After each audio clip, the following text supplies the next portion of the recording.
Welcome to Goyo's Garden and Tie-Dyes. I'm Greg. Today we will be doing a women's Sonoma large. It's my sister's shirt, and she's a wonderful cook, but apparently a little messy one. And she had a couple stains on here, and she wanted me to take care of it for her.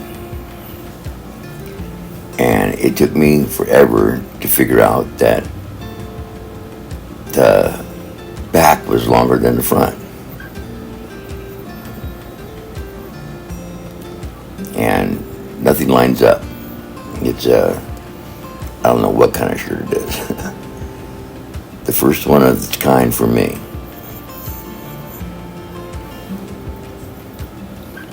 So, we're just gonna fold it and wrap it up and see what we get.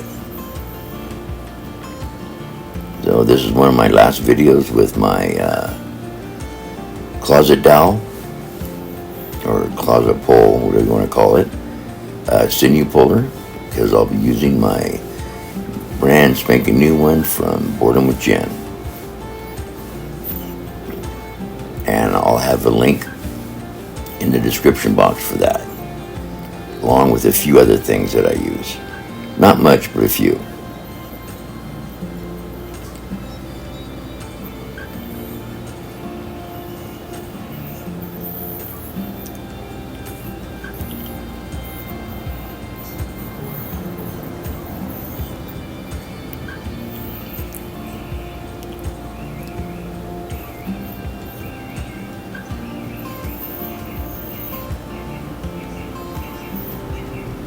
Just going to give it a couple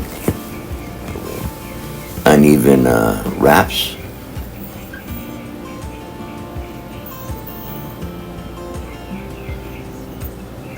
I like it when people give me stuff and say I can play.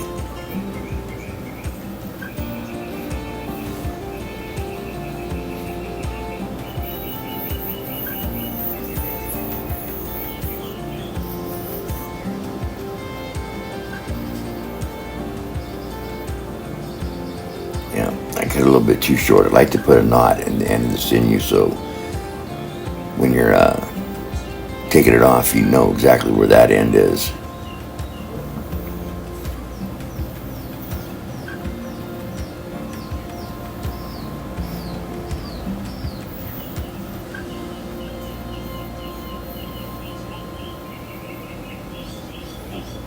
I don't know how it sounds yet, but I got the AC running in the background. I won't know until I'm done with this, I guess.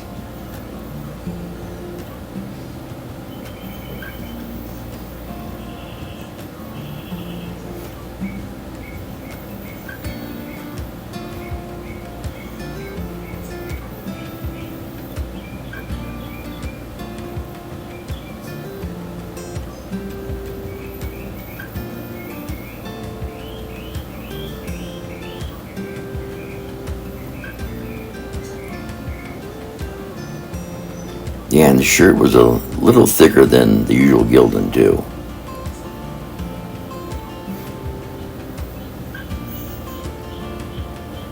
So I'm not quite sure how it's gonna take to dye.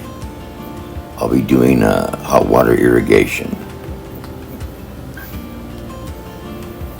On this day, I did several, along with some spirals. Alright, well, put the dye on, and nice and simple, one color. I'm going midnight blue on the whole thing.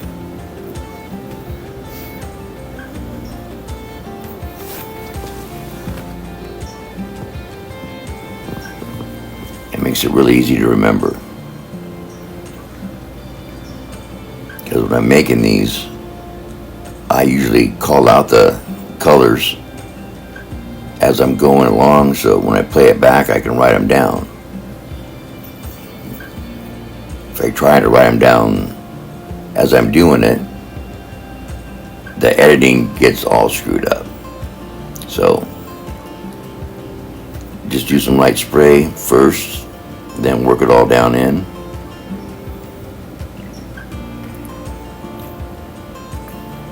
Already liking the different color splits on it.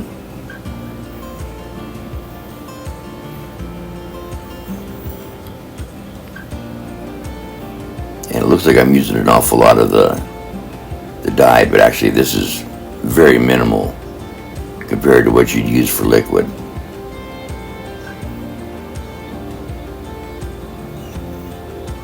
But I want to make sure I give her a nice coating on this one.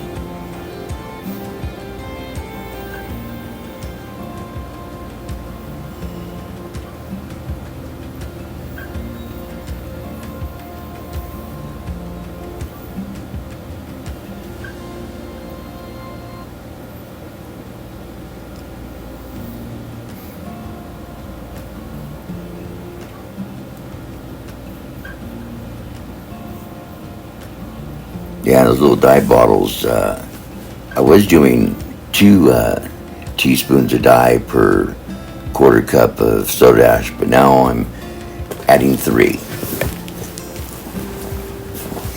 And it seems to hold the color well. It seems that when you do that for ice dyeing, it seems to break apart a little faster. You don't get as bright colors, so add a little bit more dye and make up for it. So I'm adding a little bit more to the back. Get it all nice and soaked in real good.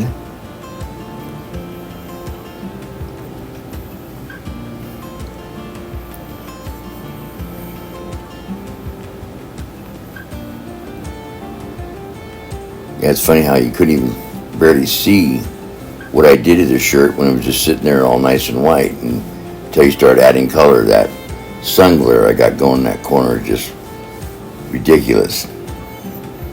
Gonna have to do something about that.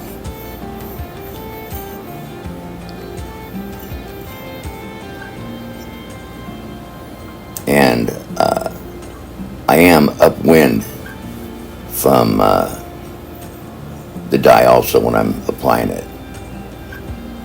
I'm very conscious of which way the wind blows.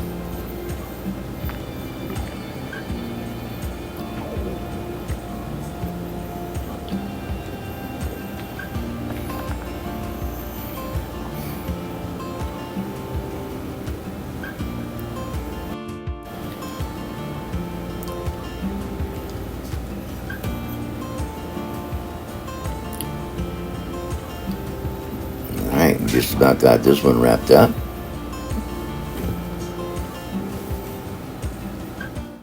Alright, here it is.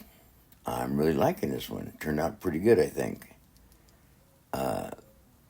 One thing nobody ever mentions with the hot water irrigation is how soft these shirts come out. Even the Gildans, they just soften up so nicely when you do the hot water.